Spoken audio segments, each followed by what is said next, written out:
So, is this on? Can you hear me? Yes. Good.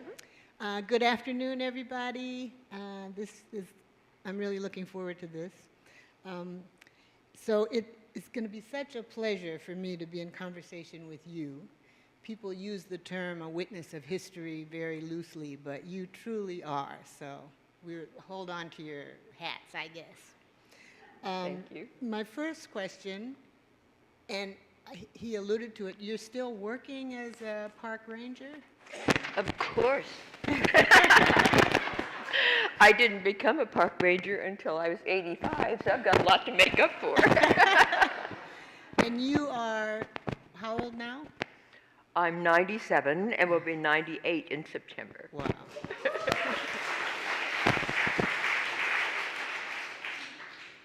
Is that Yes. good? Okay. I'll just hold it. Okay. So it was in that summary that you remember the bay before the bridges crossed. Absolutely. I'm not sure that Dumbarton Bridge was there, but if it was the only bridge that existed when I was growing up. I predate both the San Francisco Bay Bridge and the Golden Gate Bridge and the Richmond San Rafael Bridge. Wow. So, yeah. So what was it like? People pretty much stayed on their side? It was incredible because it meant the trip to San Francisco was ever more exciting than it is today. Those dates that involved a ferry boat ride and standing on the bow of the ferry boat going, it was, yeah. It seemed to me that going to San Francisco was much more exciting when I was young. Huh, that's interesting. But it didn't keep people from traveling back and forth. Oh, no. No. Huh. San Francisco was as important to the East Bay as it is to today, except in a very different way. There were a number of people who worked in San Francisco, some of my members of my family, so that they were regular commuters. But on the auto ferries, where you drove onto the ferry boat and you were left off over on the other side. So yes, there was as much commerce, but we felt more like tourists. Those of us who weren't old enough to be working over there. Mm-hmm. And do you remember when the Bay Bridge opened, the opening? Oh yes, that was amazing. I was not a part of the ceremonies, actually. I can't remember being there, but that coincided with the opening of the World's Fair, the expedition at Treasure Island, and watching that island being created was absolutely amazing. Huh. So you grew up in Oakland? I grew up in Oakland, where I arrived in 1927 as a 6-year-old, because that was the year that the city fathers in New Orleans bombed the levees against the rising Mississippi in order to save St. Charles Avenue and the Garden District. And in 1927, they sacrificed the 7th and 9th wards and the Treme, which was our ancestral home. That sounds and we familiar. lost everything and arrived in California as refugees. Wow, in 1927. 1927, yeah. Wow, that sounds familiar. Yeah. So how would you describe the Oakland of your childhood? Which section of Oakland? The Oakland of my childhood is very, very different from what Oakland is today. In the first place, I don't think that there were 10,000 African Americans between Sacramento and Monterey. There weren't enough of us to make any rules or laws against. It wasn't that bigotry and segregation didn't exist, but it was informal. It was written into deeds that kept us from buying out in certain areas. It was in attitudes, but it was not built into the legal system. No one had a right to be bigoted against my family or me. We lived in any area that we could afford to live in. There were perhaps maybe 10 or 15 people of color beyond Lake Merritt to the San Leandro border. 10 or 15? My neighbors were mostly Portuguese and Italian. it was also true that that was at a time when national pride was still active. Somewhere along the line, and I don't know whether it was the 60s or the 70s, we gave up those national identifications, being Swedish or Norwegian or Portuguese or Italian, and settled for being black and white and brown. I don't know when that happened, but it was, it did us all a disservice, because those colorful traditions and cultural differences that were abounding when I was a child simply disappeared. It was a variation in the culture of the Bay Area, but it existed nonetheless. Does anybody else but me remember experiencing that? Well, I know that in Oakland there's the Sons of Norwegian Hall still. There's a Finnish Hall too. Yeah, yeah. So people more identified with. But people have stopped practicing those cultural differences. I can remember in school, when I was in grammar school, on very special national holidays, children would come to school in the native costumes of their parents' countries. Lillian Oka would come in with her Japanese parasol and do the little dance to Amaterasu, whatever her name was, the goddess of the sun. And those differences were that was part of the richness that we lost, I think. That's so interesting. Yeah. Do you have any theories about why people, they began to think it was old-fashioned, or? I don't really know what the reason was. I only know that it came up missing, and I didn't miss it until it had been gone for quite a while. I don't remember thinking back on those special feelings of childhood until I go into museums and I run into some of those cultures, and seeing them, I'm reminded that they're gone. I don't know. I don't know. I think it's unfortunate. That could be your next book, exploring that. Sure. And you also you mentioned that you remembered Amelia Earhart taking off and the loss. Yes. Can you describe that? I remember her taking off. I remember that the edge of the water was now where Nimitz Drive is, and all of that land out from that area has been filled in. That the bay has been filled in 75% since when I was a child.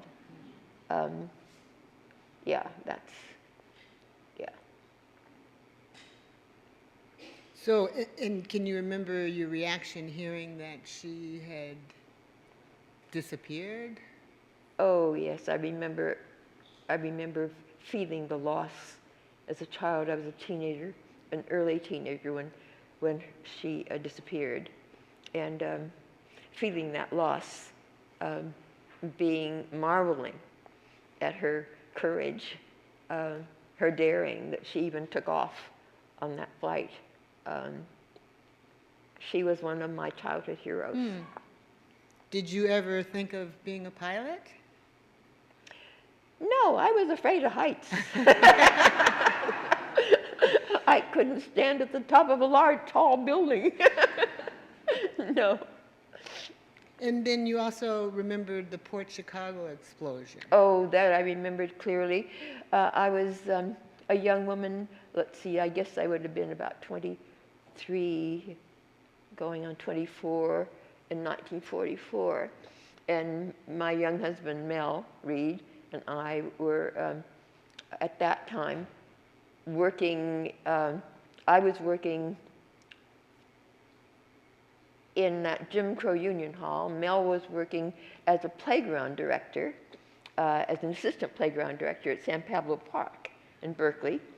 And he would bring home kids who were in uniform who were gathering at San Pablo Park on Saturday afternoons. And because this would have predated the racial integration of USO, the United Service Organization, we would entertain those kids in our homes. And that afternoon, that July 17th of 1944, Mel had brought home about a dozen young sailors from Port Chicago. We had lemonade parties, and we invited some of our neighbors in, and the kids were there, listened to records and had conversations, and at 5:30, those kids got into their Jeeps to go back to be at home at Port Chicago for curfew. And that night at 10:47, that explosion occurred. We never knew which of those kids who were with us survived the explosion. Every time I'm out at Port Chicago and the occasion arrives, because that's now a national park, I go out and I check through the names in the memorial, trying to dredge up the names, looking for one in particular. His name was Reichert, R-I-C-H-E-R-T. He spelled it for me that day, and the reason I remember him is that he looked white. And at first I wondered what he was doing there, because all the other kids were kids of color. He had come from Mississippi. He was only 16, and he had lied to get into the service to fight for his country. I never knew whether Reichert survived the explosion.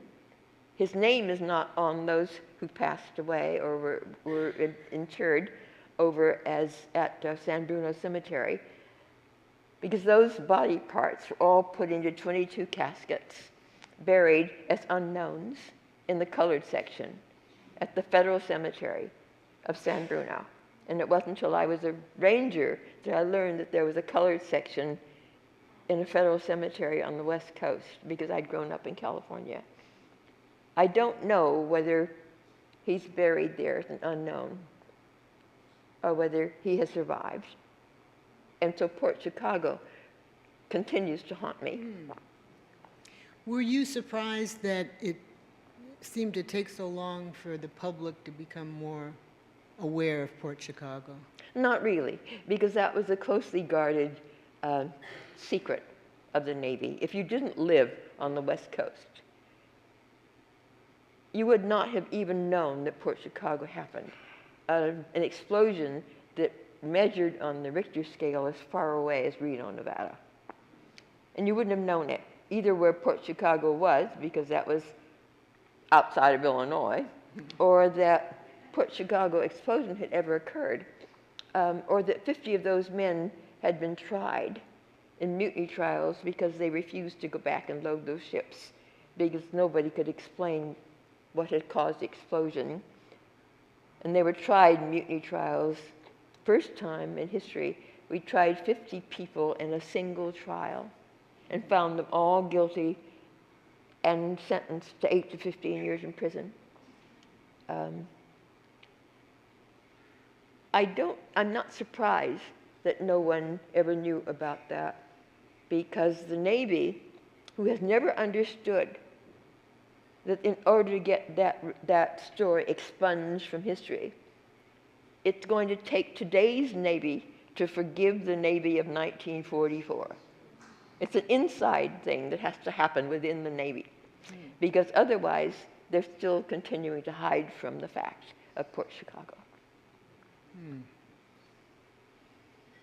So you have an incredible memory. Well, you know, I have outlived all the people whose memories don't agree with mine, so now I'm a historian. That's it. Who's going to argue with the dinosaur? So shifting gears a little, the Reid's record store was an institution in Berkeley's black community. I didn't grow up here. Oh my God, yes it was. But several of my friends have talked about. Yeah, I loved those years. So it was probably the years of probably the greatest learning of my life. And we were working off the seat of our pants. We were not trained or educated to be in business. We didn't know about things like lines of credit at banks because those were secrets that were guarded by the banks. How did you guys decide on a record store? Because we had grown up in California. Mel was a third-generation Californian. His family had arrived here in Oakland, in Berkeley, at the first sound of cannon fire, the Civil War. Mel, his father, and his grandmother were all born in Berkeley General Hospital in Dwight Way. And in 1942, he was in his senior year at the University of San Francisco, playing left halfback for the San Francisco Dons. And I had come into California as a 6-year-old as a result of the floods in New Orleans. So we had grown up out of context of black culture. We had grown up as second-generation Californians. We were not prepared in any way for what the nation became in 1942, because Henry Kaiser, that great industrialist who I love dearly, had imported for his 4 Kaiser shipyards in Richmond a workforce of 98,000 black and white Southerners who would be sharing drinking fountains and schools and housing and hospitals and even cemeteries or any kind of public accommodations for another 20 years back in their places of origin. That wouldn't happen until the 60s, and we're talking 1942. And there was no time for focus groups and diversity training. They had to, because they're all living under the common threat of fascist world domination, they had to negotiate at the individual level every single day, every hour of every day, in order to get through it without killing each other. And it was those Southerners, black and white, who came here to build those ships and who succeeded in building 747 ships in 3 years and 8 months. It was that bringing of the culture that woke Mel and I to our cultural roots. And he was working not only in the shipyards and at the parks, but he was also supplying jukeboxes for our landlord who had a jukebox route. And he was taking Mel with him.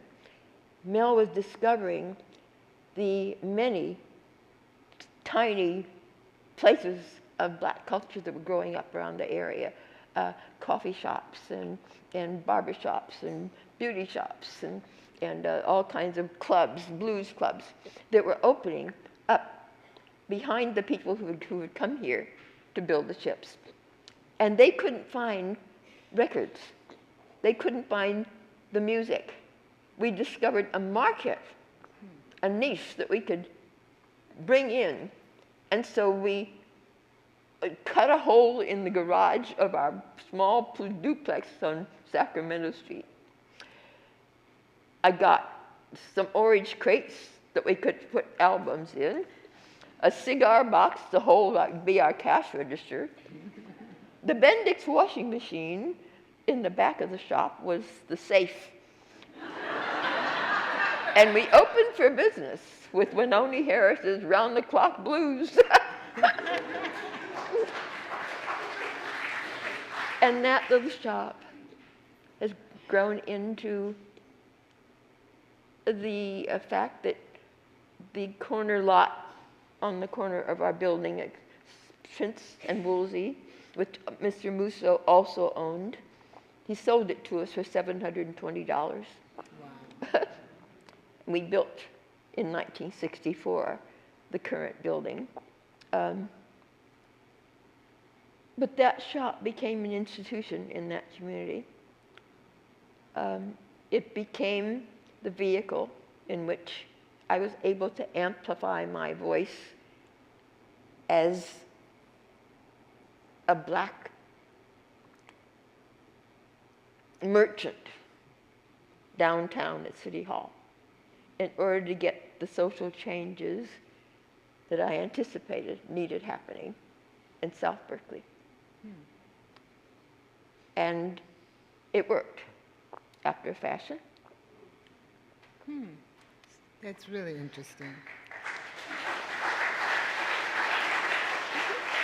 Thank you.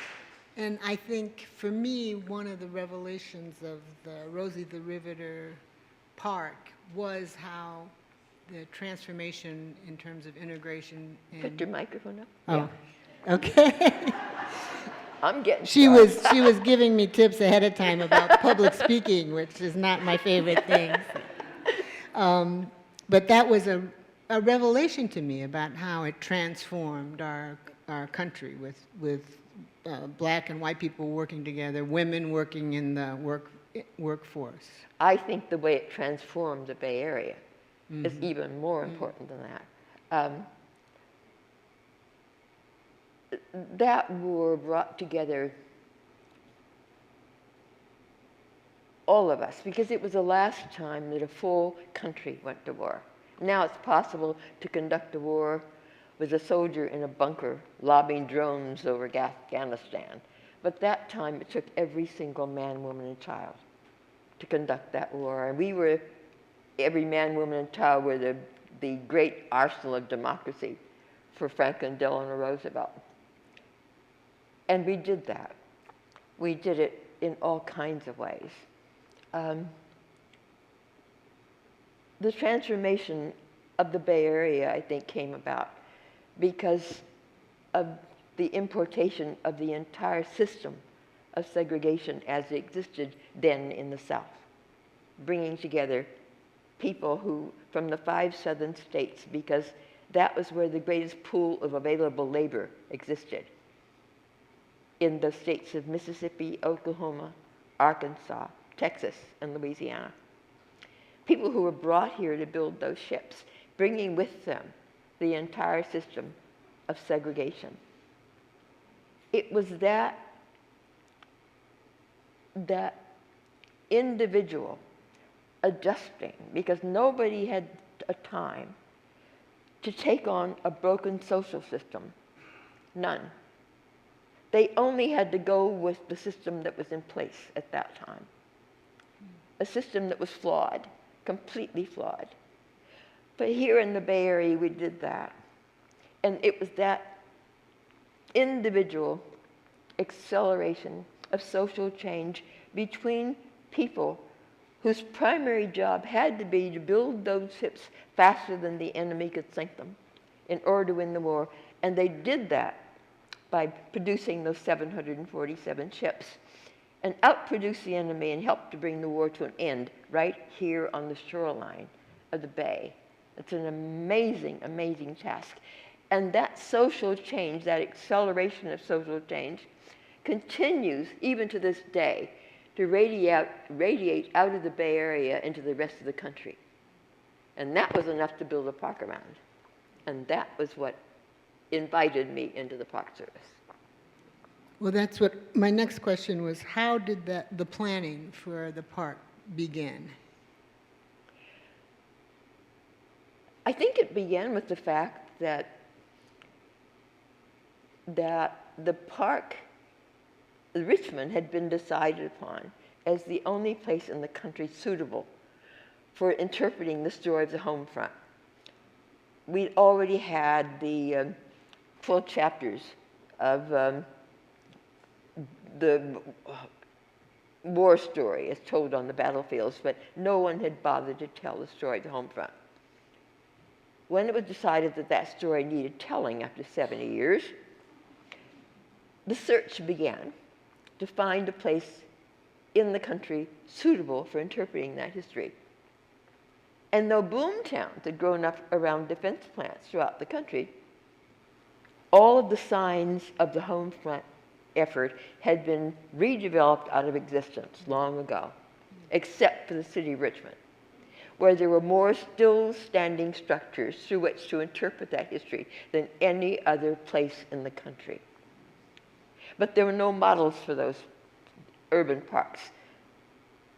Somewhere between the years of 1960 and 1963, they'd begun to arise in the National Park Service and the Department of Interior a new awareness that every single taxpayer in the country was funding the creation, the development, and the maintenance of this incredible system of national parks.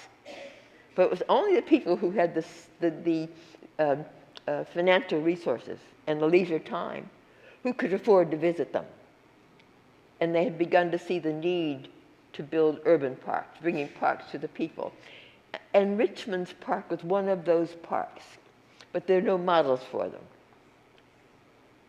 As designated in the legislation that created the park, the scattered sites that were still standing in Richmond were either owned privately, publicly, commercially, by nonprofits, civically.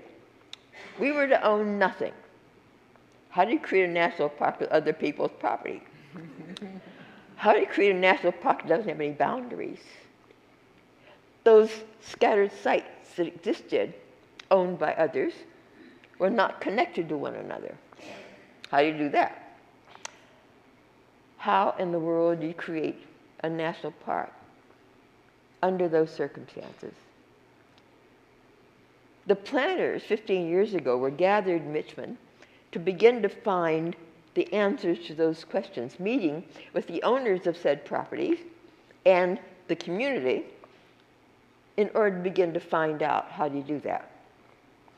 And though I had lived in my office in Richmond as a field representative, existed less than a mile from the Rosie Memorial, which was, of course, created by the redevelopment agency in the city of Richmond and already had national attention, I had never visited the Rosie Memorial because that was a white woman's story. The women in my family had been working outside their homes since slavery. It had always taken 2 wages to support black families because the prevailing wage in 1942 was $47.25 a week to support a family of 5 if you were white.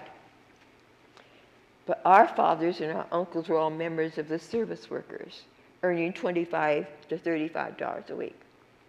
Pullman porters earned $18 a week plus tips for a 12 to 15-hour day because that's who we were as a nation in those years. So Rosie the Riveter said nothing to me.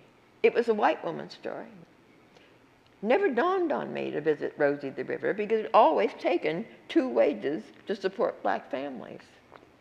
But when those first meetings were held at the main library to bring together the planners with the people who owned the properties and the community to begin to scope out what the shape of this new national park was going to be, that was when I discovered the national parks. That was when I discovered them and saw my first PowerPoint showing the scattered sites that formed the park, and instantly recognized them as sites of racial segregation. Because what gets remembered is determined by who's in the room doing the remembering. There wasn't anybody else of color in that room. So there was nobody that had any inkling. The Atchison Village, which was built by the Maritime Commission, temporarily housed Cajun management, but there would have been no black managers at the time. So the question was moot. Eastern Village, which was to be restored so we could see how workers lived, without anybody in that room realizing that if you were not white, you couldn't live in Eastern Village. HUD built segregated housing projects for the black and white Southerners they brought in to build the ships. And the only place a black person could live outside of the projects was outside the city limits in North Richmond. The Maritime Child Development Center, also named in the legislation to become a part of the park, did not accept black children nor service black families. Now, I was the only person in the room who knew that. Also, that knew that though Rosie the Riveter was a really important feminist history, it was not the only story that was important. That story was also the story of 120,000 Japanese and Japanese Americans who lost 2.5 to 4 years of their lives of freedom and much of their freedom, much of their treasure, simply because they looked like the enemy. There wasn't a single case of any kind of hostility ever proven against a single one of them. It's also true that the Port Chicago explosion had occurred, losing 320 men, 202 of them being black dock workers, and mutiny trials that followed. There was much, much history that needed to be included in that home front history. There were 37,800 lives lost in industrial accidents on the home front. Lives had never been memorialized. To have a park to honor simply the women who'd moved out of their homes into construction for the first time was to do that history that we had all lived through, an injustice. And I made it my job to see that that history was as inclusive, that it told the history, that it didn't examine the myths that we have created about that period. You know, none of that greatest generation stuff or today's skin-crawling American exceptionalism. I mean, what's that? But if we went back and revisit that history through this park, as it was lived in truth by those of us who lived it, only then can you get a baseline against which to measure how far we've come. And that was...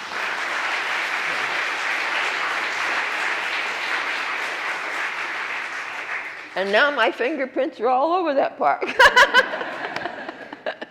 I love that quote. What gets remembered is a function of who's in the room doing Absolutely. the remembering. It's That's, so important. Yeah. And if anybody of you have seen Hamilton,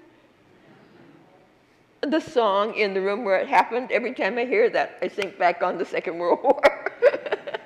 And did you get much pushback when you would bring up what had been excluded, or? No, I think because of the years under President Obama.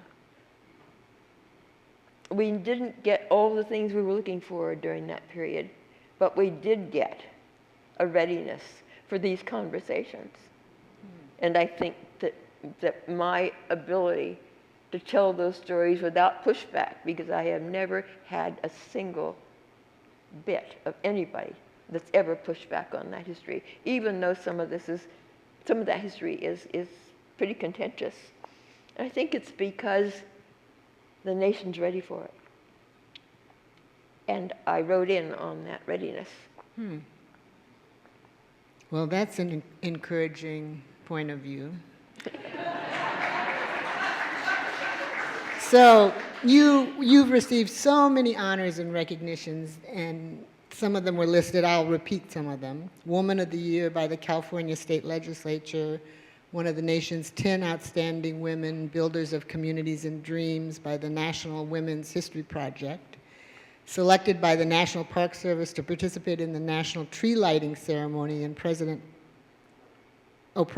Park. I was like, his name was President Obama, at the White House, and introduced President Barack Obama in the nationwide telecast on the annual PBS special. The Silver Medallion Award at the World War II Museum in New Orleans, one of only 2 women among 30 past recipients, the other one being Elizabeth Dole. So I'm wondering, and that's just to name a few, does one of them stand out for you? Or one category? Usually it's the last one. And standing on the stage, receiving the Lifetime Award from Glamour magazine just about did it. Wow. Because I've lived to such an age that it's very hard to take those things seriously. Because I'm no longer building a resume. It can no longer lead to anything. And I'm almost an observer to myself. I don't know if that makes sense to anybody, but it really is very hard to take seriously. I accept them with amusement. You were saying when we were talking before about how age changes the past and the present, or the future. Oh my God, yes. I have lost my sense of future completely. The models for me, I've outlived my peers, pretty much.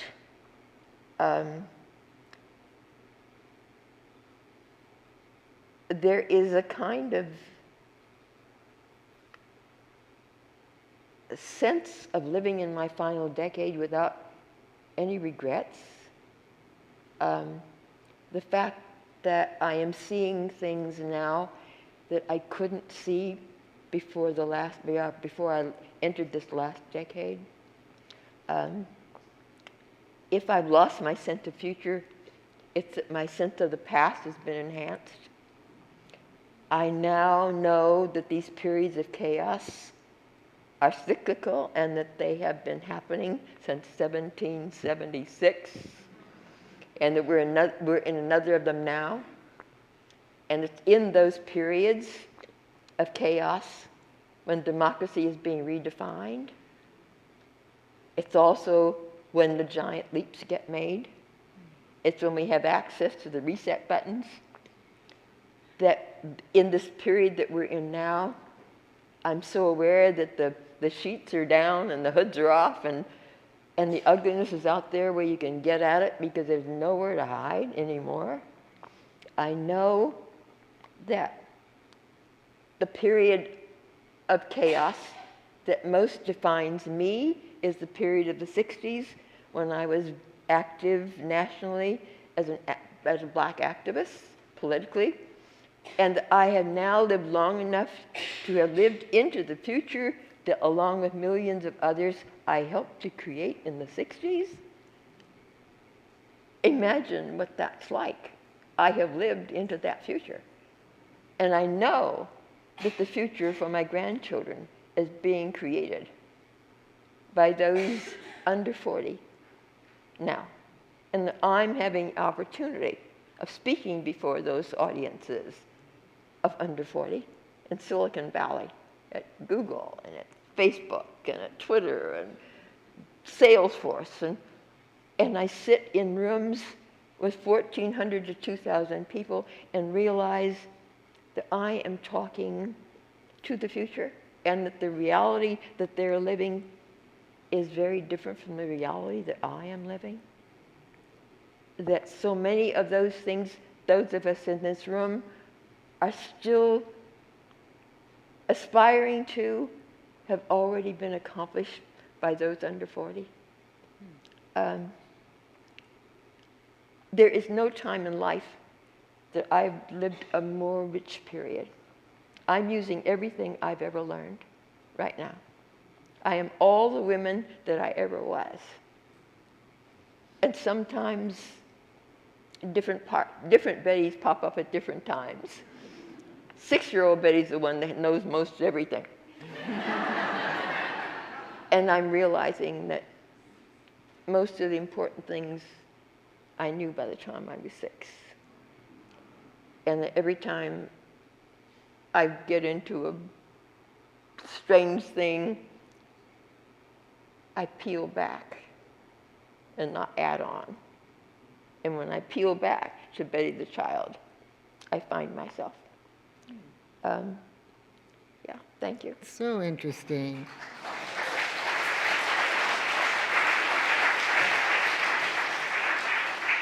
So you may have already answered this, but of everything you've done, and you've been a business owner, you've worked for city council persons, for state legislators, what would you say was the most, you've written a book, what would you say is the most challenging and the most rewarding?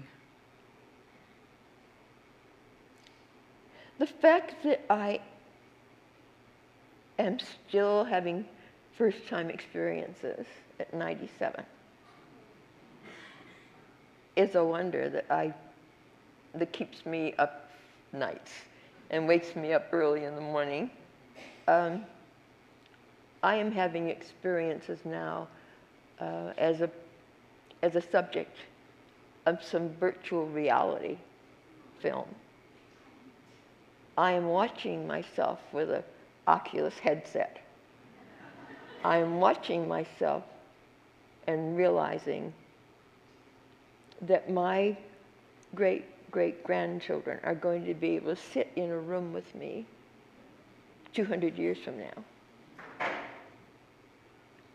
And I've lived into the century where that has been possible. I don't think that the period that means the most to me or that excites me the most is in my past. I think it's my right now, and it's in my future.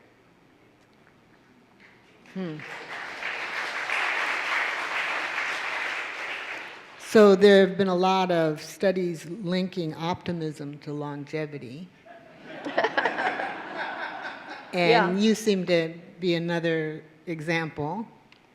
How is optimism natural to you, or do you work on it? I have no idea. I don't know how other people live their lives. I don't know. I had no idea how my life was different from anyone else's, except that I know that I seem to have remained contemporary at all the stages of my life. And if that sets me apart, that may be the answer to that question. And I realize it's an important question to answer. I've lived in a place where every single minute has to have meaning for me, because it might well be my last.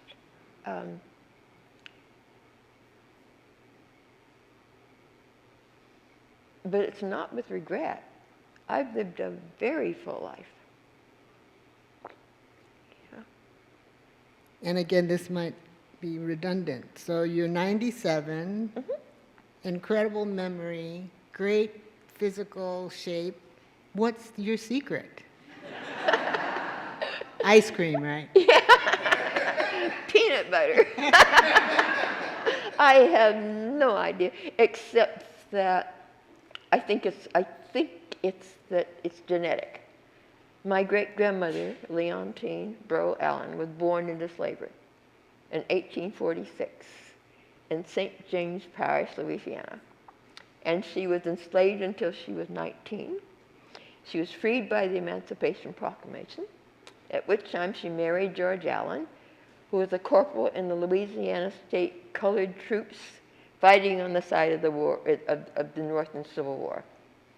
Together, behind a man, together they produced and parented 13 children. And in their home, my mother was born to their eldest son, George, and his 14-year-old wife, who only lived until my mother was 7 months old. But my great-grandmother lived to be 102, not dying until 1948, 3 years after my experience in that Jim Crow Union Hall.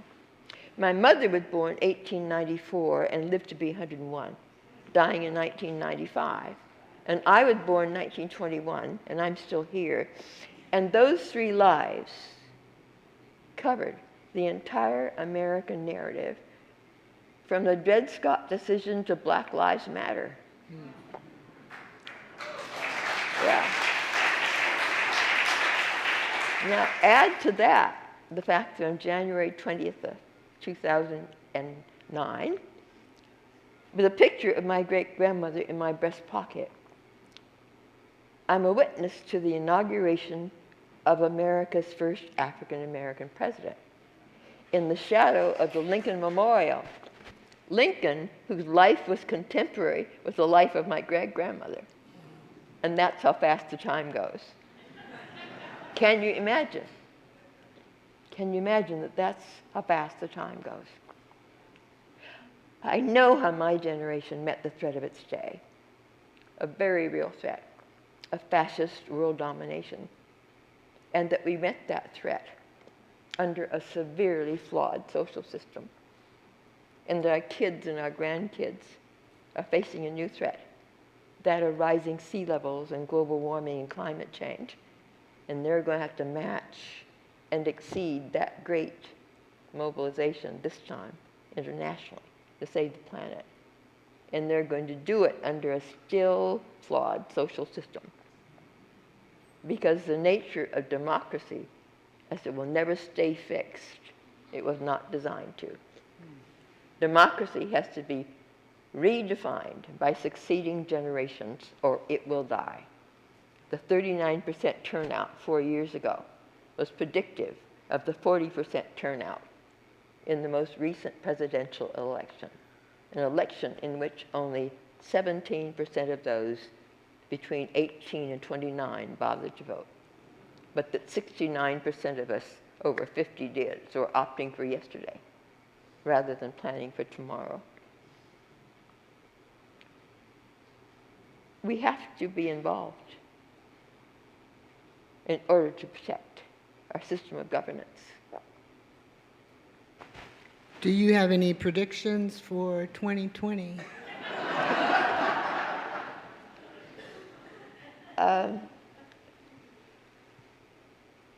I get so intimidated by the Hatch Act. When I'm in uniform, I cannot endorse anyone. Or Unlike Kellyanne Conway. Yeah, I'm not in uniform except that uniform dominates my life, and I don't feel like I want to do that. Okay. Okay. Okay. Did the Q&A do we have Q&A yet? No. Okay. Are there any questions?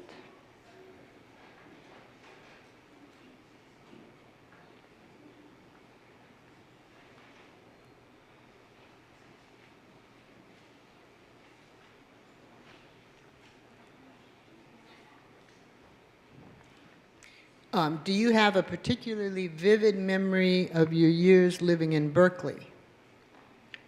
Oh, yes. Berkeley was a life-changing experience for me. I entered Berkeley as a young bride in May of 1942 into a marriage that produced 4 children. That ushered in a life of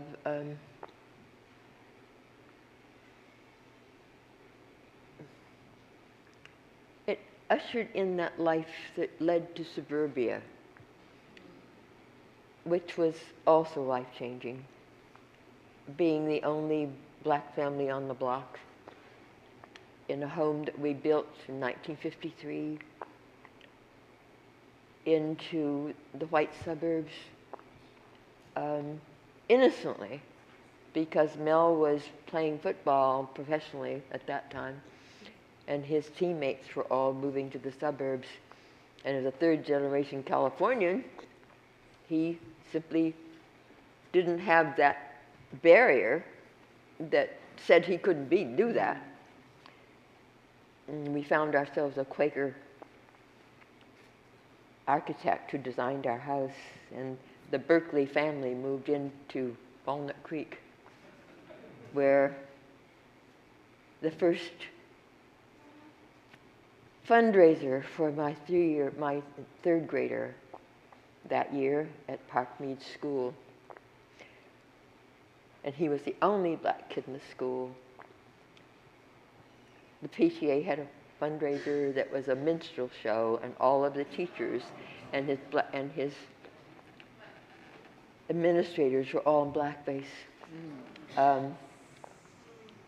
Being of Berkeley at a time where segregation and bigotry had been introduced into the system late in our lives, that came with the war in 1942, in a place where both of us had grown up as second-generation Californians, was life-changing.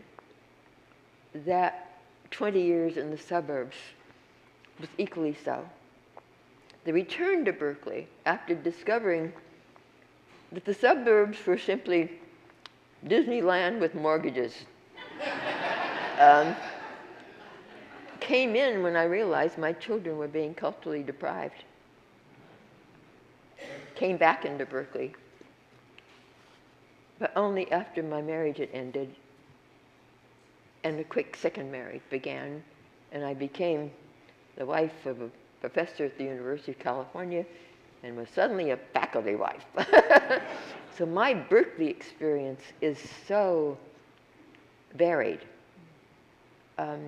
Living both as a member, as an aide to a city councilman, Don Genelec, for 2 terms of office, living as a merchant in a fast-changing neighborhood, helping to change it, living as a field representative, living as a faculty wife. There is, I think, a lot of me that is able to cope over this past couple of decades is attributed to the growth, that there were enough people who were willing to bear the cost of my growth during those years. Thank you. What advice do you have for us? What do you have? What advice do you have for us? Oh my God, I don't. Do you really expect me to answer that?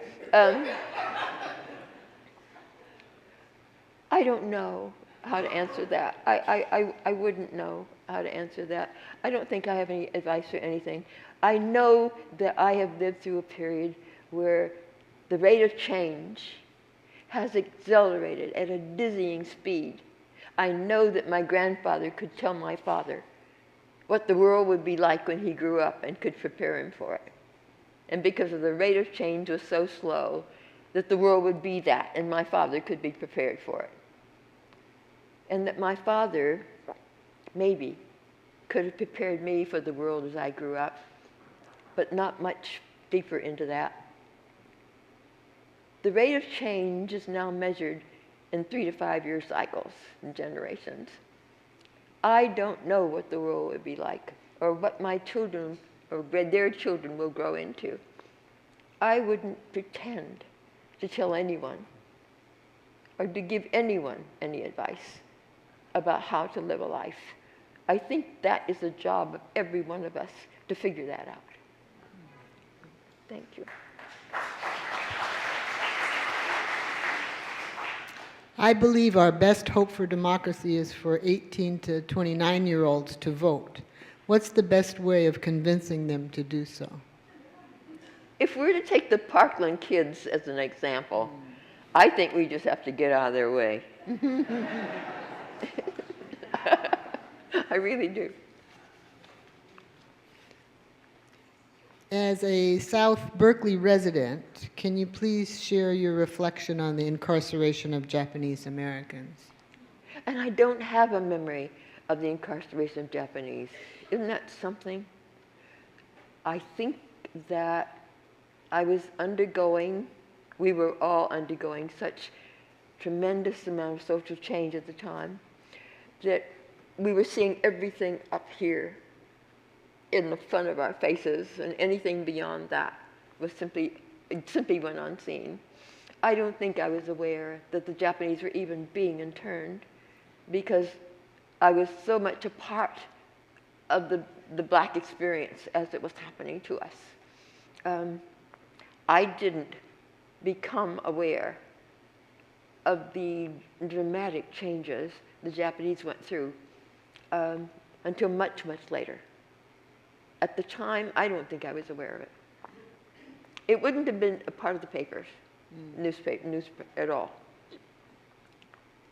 What black woman currently alive do you particularly admire? Oh, I'm sure we all admire Michelle Obama. I knew you were going to say that. And having met her, which I did, at the Christmas tree lighting, she is not shy about the fact that she's over 6 feet tall. So she was wearing high heels, and I was down here. I was standing between the two towering great people.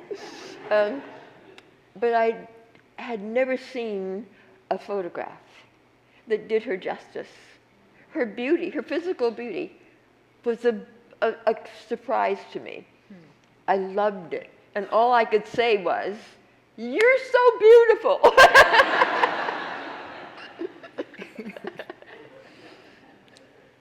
Can you talk about your experience of the impact of the Great Migration on music, culture, food, and community life? Oh, God. In one sentence. I'm not sure that my response to the culture of the day wasn't completely, I guess, buried by the life that I was living in the 50s and 60s and 70s. I was in isolation. I was in the suburbs, in the hostile suburbs, living in a time when I wasn't white enough for the suburbs and I wasn't black enough for the civil rights revolution in the cities. And I was trying to be all that I was to set an example for my children who were being brought up in the hostile suburbs. I didn't really register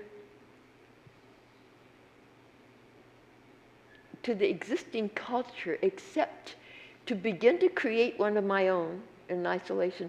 That was when I became a writer. I began to write songs and to sing them. And now I find that in that box that sat in the back of my closet that I kept moving from place to place as my life changed, where there were about 30 reel-to-reel tapes that held the musings and music of that period that I had documented my whole life in those periods. And it wasn't until the last several years, about 3 years ago, when one of the filmmakers discovered that box of tapes when he's looking for research and digitized all of those songs that I had never published. I had never done anything except maybe sung in churches or maybe some schools. And now I am listening to that Betty, that young Betty of 40, 50 years ago on my cell phone. And I'm competing with her and losing because I no longer can sing because I sound like Bob Dylan with a bad cold. But I seem to have created my own response to what was happening. I was building my own black culture in isolation. And those songs, those creations, are being used now as a soundtrack for a film being made. Yeah.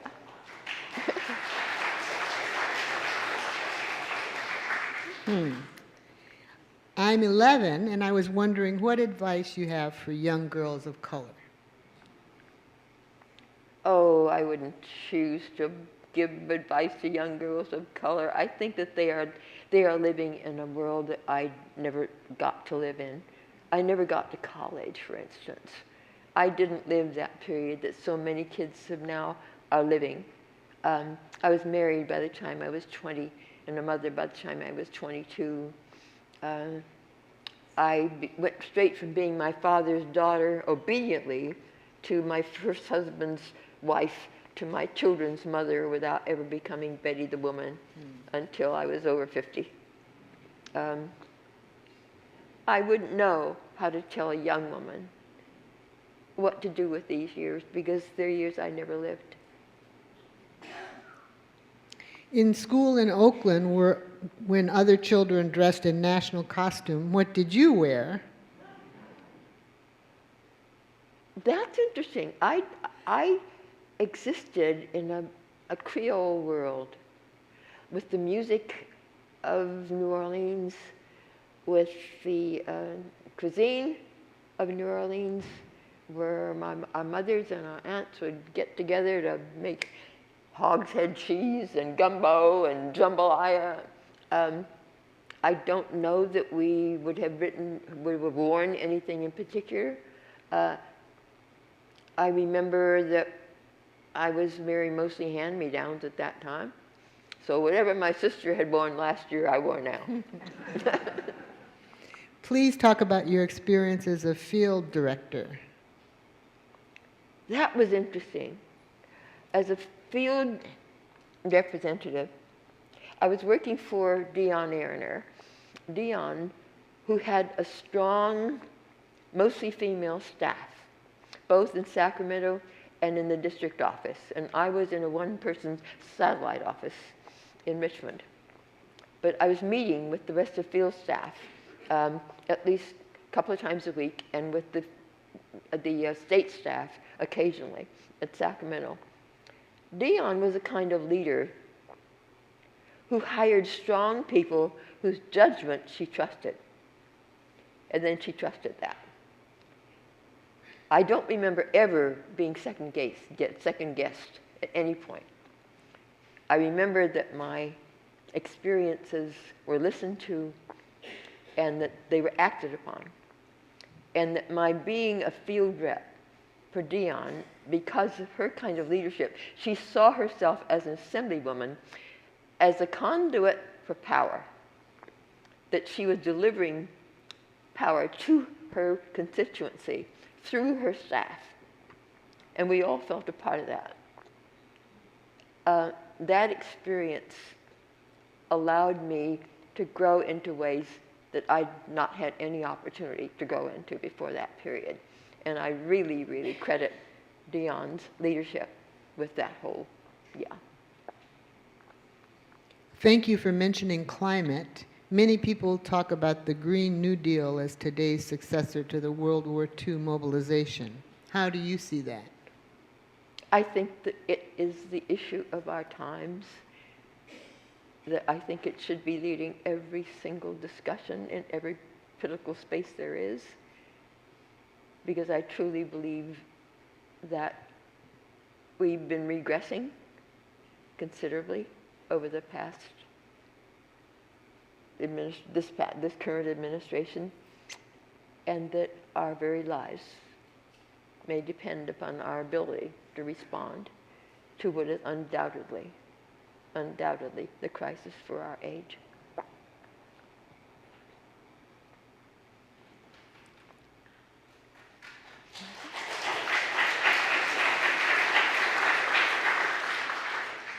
Is it true that black workers in Richmond during World War II were not allowed to live in Richmond?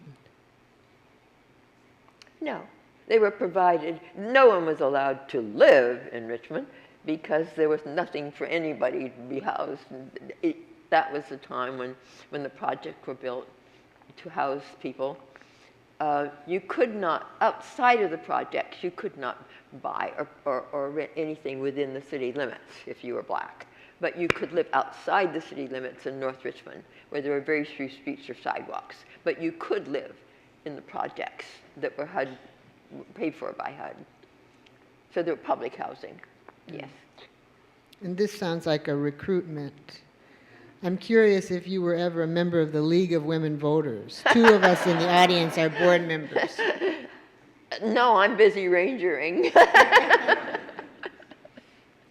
Were you surprised by the pushback or backlash to Obama's presidency? Oh, I think that we're paying for the Obama presidency day after day right now. I think that, I think that is something that we're still paying for. And did that surprise you? Or did you anticipate it? No, I'm not surprised. I'm dismayed by the fact, but I'm not surprised. I think that there that started when he couldn't get legislation through. He was not allowed to govern. And that fact was a given. Yeah, I don't think I'm surprised. What I am sure of, though, and that's the other truth that I think age has brought with it, that I'm only aware of now, and that's that I think that we've been living, since this country was formed, on an upward spiral, that we keep touching the same places at higher and higher levels, and that there have always been people who are trying to get it right, and that they have prevailed. Because I'm not enslaved like my great-grandmother was. So ultimately, people who are trying to get it right have prevailed. But the history has often been written by those who got it wrong. Are you surprised by the fairly recent, I guess, attention to the idea of reparations for slavery? I love the idea of reparations. I would settle for an apology. We haven't even gotten there. But the fact, every time I'm doing my presentation at the parks, and I talk about the Japanese being made whole by 20,000 per person who was interned under the Reagan administration. And I think about my 40 acres and a mule that's still outstanding. And that resentment rises, and I realize that had it been possible to pay reparations back by giving every single child who descended from a slave a free education through graduate school if they so desired, that we would be way up there right now.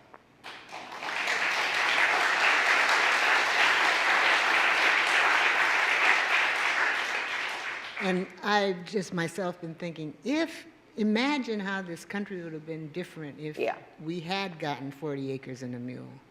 Yeah. I mean, and not just us, but how much stronger the country would have been. And just as an aside about the Japanese Americans, I covered the hearings that preceded the legislation. There were hearings in San Francisco, must have been 1980 or maybe 81.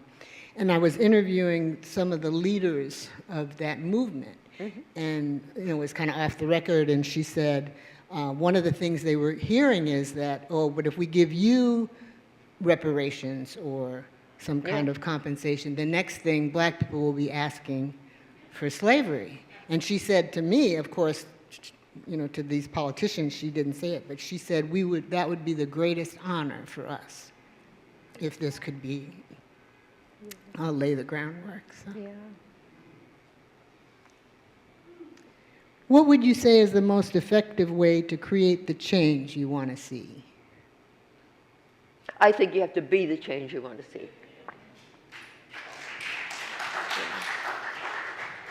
Yeah. I think it's just that simple. That we do have the power to bring change, but it's embedded in all of us. We have to be that. Well, that sounds like a good note. Thank you both so very, very much. We're honored to have you, and you were wonderful. Thank you. Thank you. Thank you. Thank you. Thank you. Thank you very much. Thank you.